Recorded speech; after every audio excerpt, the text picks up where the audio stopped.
Hola, estimados colegas. Nos volvemos a encontrar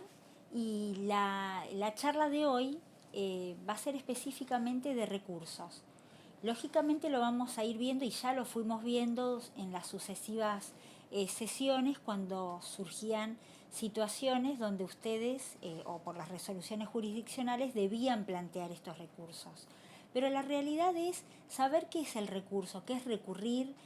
cuáles son las características de una resolución para poder ser recurrible y las necesidades que ustedes, ya sea que se encuentren del lado de la defensa o del lado asistiendo al particular damnificado, pueden llegar a plantearla. Si hablamos de recursos, hablamos de resoluciones jurisdiccionales. En este caso, en el Código Procesal Penal están establecidas las formas y los tiempos y cuáles son las resoluciones jurisdiccionales que específicamente son pasibles de poder controlarse por el tribunal o el superior. Es decir, cuando tenemos una resolución jurisdiccional, vamos a un ejemplo, nos deniega el juez de garantía una excarcelación, en el caso que sean defensores. Para que esa resolución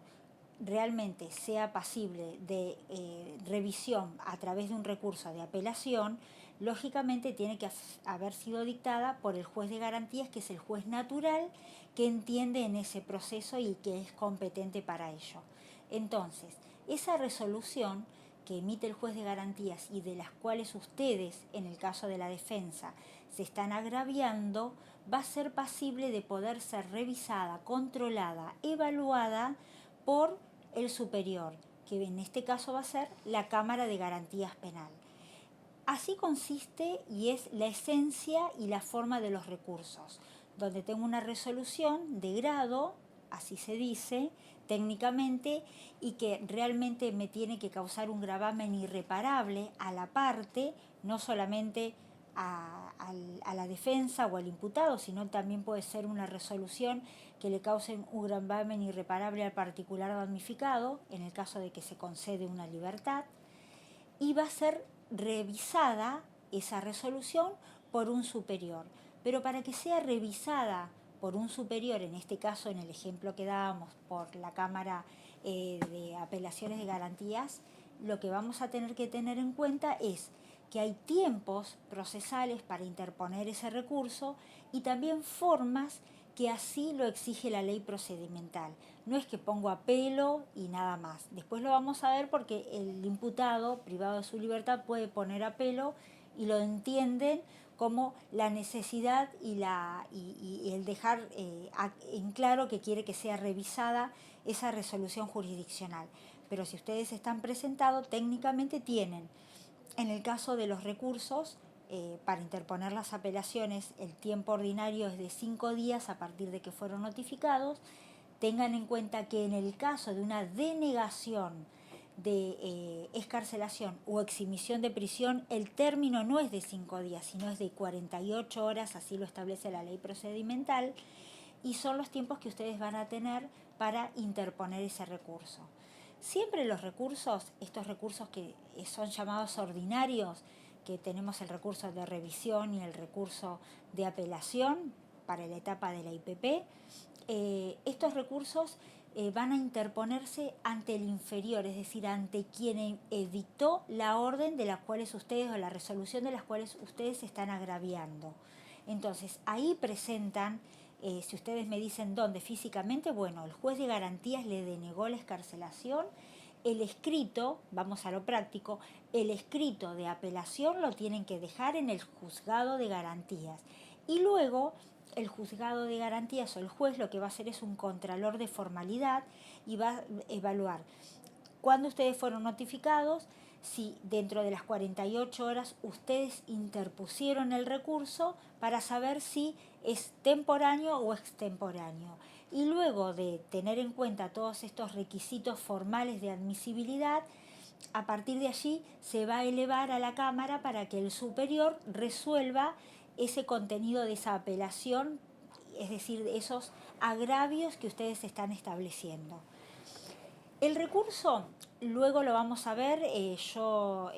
he acompañado en algunas sesiones modelos de recursos y algunas características y presentaciones, pero lo puntual es que ustedes tienen que detallar el agravio. Si ustedes no manifiestan, en el caso de un recurso de apelación, cuál es el agravio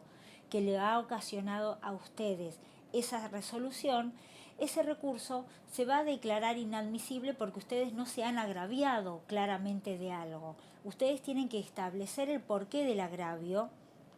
con detalles y a su vez después poder fundamentarlo. Dependerá de qué es lo que van a recurrir, si es un incidente o si es en el caso de una elevación a juicio, cuando el juez de garantías considera que la causa tiene que elevarse a juicio y ustedes van a recurrir, deberán o se acompaña directamente, se eleva ese incidente, o en otros casos lo que tienen que formar es ustedes el incidente y acompañar las copias requeridas que establece el artículo 443 del Código Procesal Penal. Otro recurso que hay que tener en cuenta, que es mucho más formal, que requiere otro tipo de estudio y de análisis y realmente de mucha lectura doctrinaria, es el recurso de casación. Luego vamos a tener una clase específica de este recurso, pero lo que también les puedo llegar a comentar ahora a priori es que es uno de los recursos que se llaman recursos como extraordinarios. Estas clasificaciones son meramente clasificaciones doctrinarias de algunos autores, donde dividimos recursos ordinarios, que son, diríamos, para una primera etapa procesal, y aquellos que realmente ameritan otro tipo de tratamiento o tratan algunas cuestiones puntuales. El recurso de casación en la provincia de Buenos Aires, lógicamente, comenzó resolviéndolo el Tribunal de Casación Penal, pero en las últimas modificaciones de la ley procedimental, por una cuestión de mejor organización y de celeridad en los procesos, las cámaras departamentales van a operar como tribunales de casación ad hoc en aquellos delitos que sean juzgados por la competencia correccional. Es decir, aquellos delitos que intervengan jueces correccionales, la sentencia de los juzgados correccionales, los juicios abreviados que surjan de los juzgados correccionales o todas circunstancias que ellos resuelvan, si tengo que recurrir esa sentencia, la voy a recurrir con las formalidades de un recurso de casación, pero quien va a intervenir es la Cámara Departamental de Alzada. En cambio, en aquellos delitos que son de competencia criminal, es decir, aquellos delitos que tienen una pena que superan los 6 años de prisión, es decir, todos aquellos delitos, ejemplos, robos calificados, aquellos delitos que se incluyen en el artículo 119, privación ilegal de la libertad, todo lo que son los homicidios e inclusive los homicidios, delitos contra la vida y que son calificados, va a intervenir un tribunal oral criminal y esa sentencia, sea por ellos o porque la haya dictado un jurado de enjuiciamiento, la revisión, por así decirlo, es decir, cuando ustedes tengan que recurrir esa sentencia, quien va a intervenir va a ser el Tribunal de Casación Penal, que tiene su sede actualmente en la ciudad capital de la provincia de Buenos Aires, es decir, se encuentran en La Plata. El Tribunal de Casación Penal se encuentra ubicado en La Plata. En este caso ocurre lo mismo, hay determinados tiempos, que luego lo vamos a ver, que son 20 días desde que se notifica la sentencia, pero tengan en cuenta, y esto recuérdenlo siempre, que hay 7 días para hacer la reserva de recurrir de casación. Si ustedes durante esos 7 días no hacen la reserva, perdieron la posibilidad de que esa instancia pueda revisar la sentencia que ustedes pretenden que sea revisable y por las cuales le ha ocasionado un gravamen irreparable. Ahora bien, este recurso de casación, que tiene numerosas formalidades y el devenir de los tiempos y las necesidades ha hecho que se pueda abrir a otras circunstancias, no solamente a cuestiones de derecho, es decir, perdón, error injudicando o error improcedendo, sino que hay otras circunstancias por las cuales se puede llegar a la casación para revisar una resolución jurisdiccional. A partir de esos 7 días más 13, en total 20 días que lo deben interponer, también se va a interponer ante el inferior, es decir, quién dictó esa resolución de las cuales ustedes se van agraviando.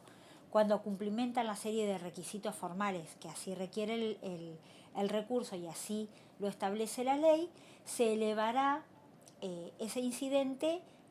al Tribunal de Casación para que desde la presidencia se sortee la sala que va a intervenir. En todos estos casos de recursos tenemos que tener en cuenta